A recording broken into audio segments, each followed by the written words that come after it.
I've talked mostly about space opera shows on this channel, but one of my other favourite sci-fi subgenres is cyberpunk.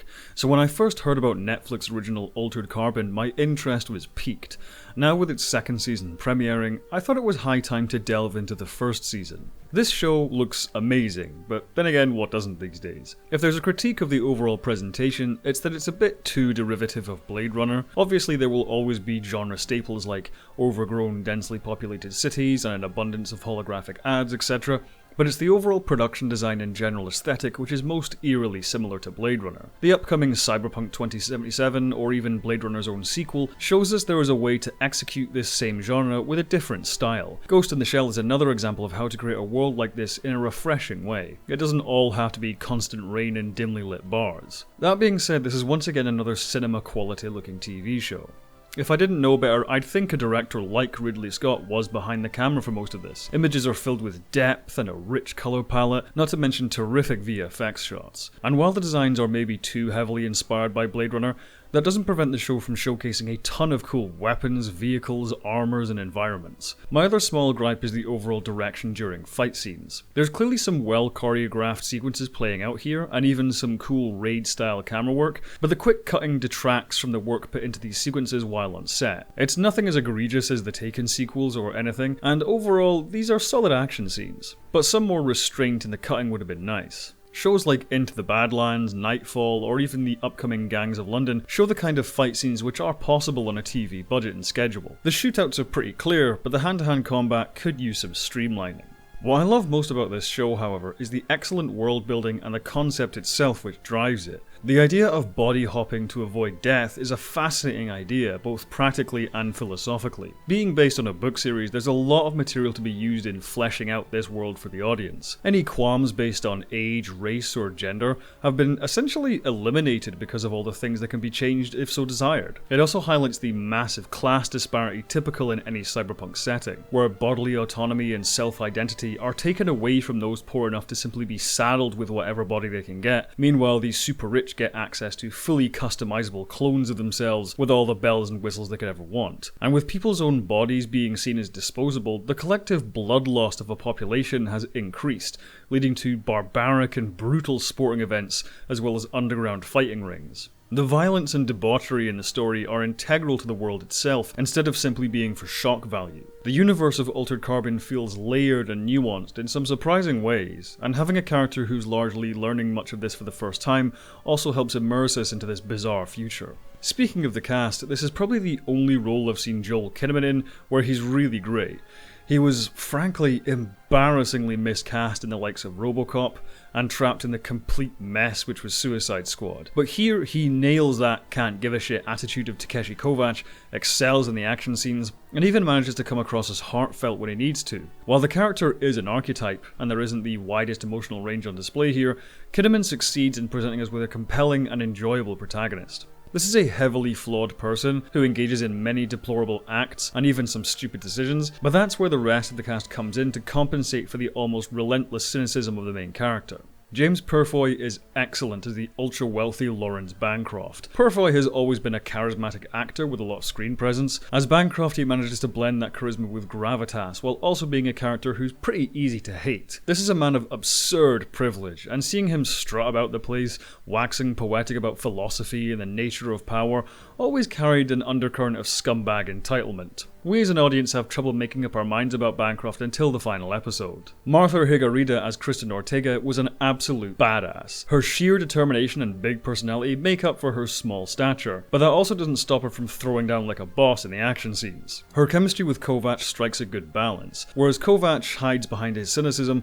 Ortega presents her principles clearly and is much more likable on a personal level. She's almost a secondary protagonist in the plot with her own backstory, arch enemies, and struggles, many of which are entirely separate from Kovacs and his mission. Similarly badass is Renee Goldsberry as Calchrist Falconer. Who knew Angelica Schuyler was such a natural at being an elite warrior slash revolutionary leader? Having a background on Broadway means Goldsberry is a pro when it comes to wide emotional range, killer screen presence, and, I guess thanks to some dance training, pretty damn capable when it comes to hand-to-hand combat. And then of course there's Chris Connor as Poe, who is simply brilliant in every single way. Just the concept of the character is heaps of fun, and Connor hits the bullseye in embodying the show's dark sense of humour and even eventually the emotional core of the story. There are so many other supporting cast members doing such a great job here. It's one of the most well-cast shows I've seen recently. Even minor single episode characters are memorable. If I delved into all of them, this video would be way too long. Where I think the season suffers, however, is the overall storytelling. It's a difficult one to manage having such a rich world to explore, but at times the pacing and plot progression felt sluggish. If there's a word I think is appropriate, I would say the story is overindulgent.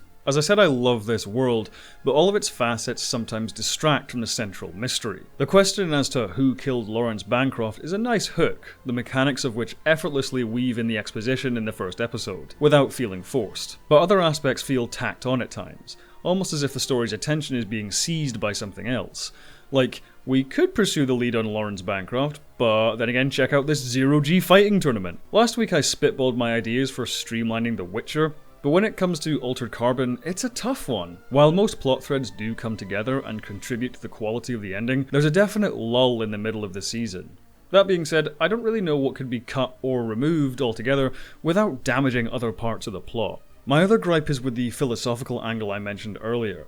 The premise of the show has huge potential for some fantastic thematic discussions, but there isn't actually much of that going on in the show. There's a theme of class disparity, of course, but then again that's to be expected with Cyberpunk. Like, guys, maybe if you socialize the sleeves you could solve a lot of problems, just saying. But there's also so much in terms of identity, the self, what makes us human, and most of it is only touched on, if that. Instead, the show seems to come down on the side of Falconer's idea to give all humans a preset lifespan of 100 years. And while we understand why this is her goal, there's a couple of problems with it as being the solution to societal problems in Altered Carbon. First of all, it's pretty much a software patch which sets this lifespan. There's nothing really stopping someone in the future overriding it. Second, her primary motivation is in wiping out the Meths, the ultra-wealthy, immortal superclass who rule the world. But installing this preset lifespan, while it may kill them eventually, doesn't really address the massive class disparity. People will still pretty much be just as rich and just as poor, just for individually shorter amounts of time. But lastly is her proclamation of, humans were never meant to live this long. I'm no professor of ethics or anything, but from a philosophical point of view, that's kind of a problematic statement. Again, I don't want this video to go too long, so I refer you to a terrific video on immortality by GCP Grey called Why Die? Overall, I think the show siding with Falconer reduces a truly complex set of discussions to overly simplistic terms. It isn't a showbreaker or anything, but it is a bit disappointing considering the potential. Did it suck? I wouldn't say so, no. There's a lot of fun and thrills to be had here. It's a fun world to explore, filled with enjoyable characters and loads of entertaining action. However, its plot progression and certainly its philosophical ruminations could use a bit more development to really make the series the best it can be. For now, it's a solid first season, and I'm off to binge the second for my next video. Jesse Adair asks, what are your thoughts on Star Trek Continues? Would you ever make a video about it? I think I will actually. For those who don't know, Star Trek Continues is a fan series which was meant to cover the other 2 years of the Enterprise's original 5-year mission, and it's pretty cool. I think though I'll do a video on Star Trek fan films or fan series in general, as opposed to a video focused solely on Star Trek Continues. Still thinking of what format that video would take, but it's totally something I want to do. Feliciano Frontado asks, what do you think of the rumours of Seth MacFarlane buying Star Trek?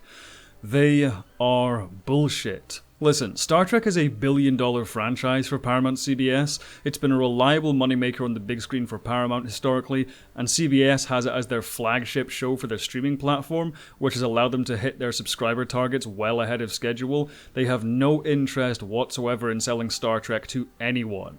I am personally sick and tired of all these YouTube channels and blogs talking about the recent shows actually being a flop behind the scenes and the productions are a disaster, etc, etc. All of it is nonsense. If Discovery or Picard had flopped, they wouldn't have bothered renewing them for additional seasons or putting any other Star Trek shows into production. Corporations saving face is a thing, yes, but making money supersedes everything else, and if these shows weren't a hit, Discovery wouldn't have made it to Season 3 and Picard wouldn't even exist. Just look at Warner Brothers and their swing and a miss for a DCEU. Batman v Superman underperformed and Justice League flopped, which is why there is no Justice League 2 and no other Superman on their release slate right now.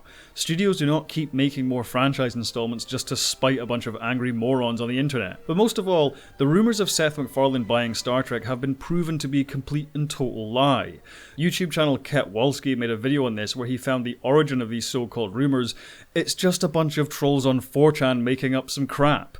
I don't want to sound too pissed off with this, but these rumours are honestly so stupid and illogical, they shouldn't have been picked up by anyone in the first place, even if they weren't demonstrably false. Thank you for watching. If you like my videos, feel free to subscribe and hit the bell icon to stay up to date on all my new uploads. Over on my Patreon, you can see videos early. Speaking of which, I'd like to quickly thank all of my patrons who are now appearing on screen. Have a good one, and as always, live long and prosper.